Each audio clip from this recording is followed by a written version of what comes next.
I am Dr. Karen Cabiloque, regenerative medicine and aesthetics.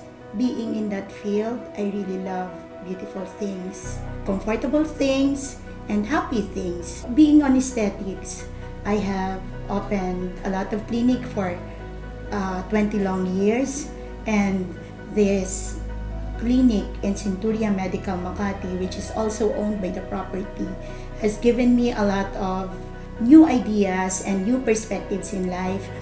I noticed that part of the healing of the patient comes from the environment.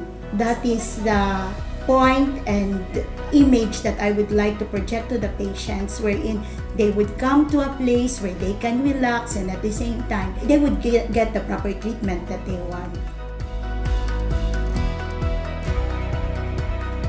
I am separated with 2 kids, and my eldest is already 28 years old. I have 1 grandson. I wanted to give them a life that is more comfortable than I do have at the present. So every time I do have the chance to get a higher kind of lifestyle for them, I go for it.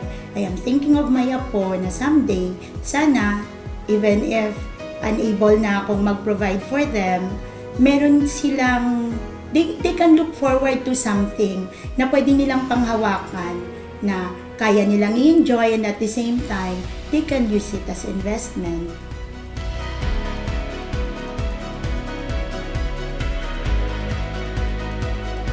Actually, this is the 8th property. Naikot na namin lahat. And then this pang 8 na pumunta at sinabing may garden.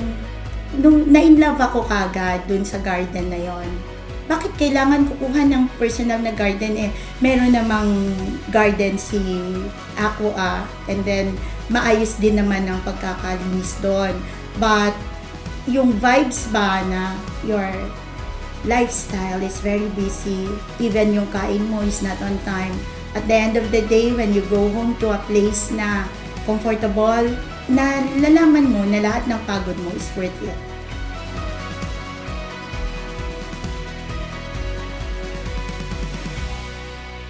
Lahat ng kakailanganin ko talagang ma-address, na-explain sa akin ng detalye, and then mabilis akong nakakahingi kagad ng mga bagay na kailangan ko for the unit. Perfect decision siya kasi kung ang lifestyle mo is a busy lifestyle, you don't get to have that convenient time talaga na ayusin yung mga gusto mong mangyari sa room mo or sa unit mo. Pinaka magandang nangyari sa akin dito, pinasukan ko na lang kasi siya. At nung pumasok ako, natuwa ako at ang bitbit ko ay ang sarili ko lang. And my happy heart.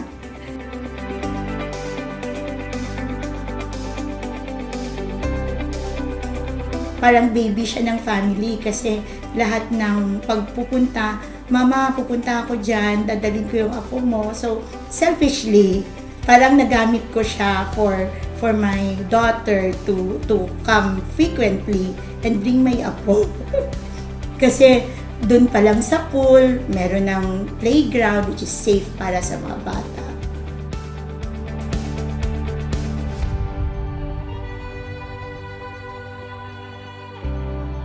Yung oras ang importante, yung relaxation ang importante kasi you don't work your whole life and nagtatrabaho tayo to enjoy it.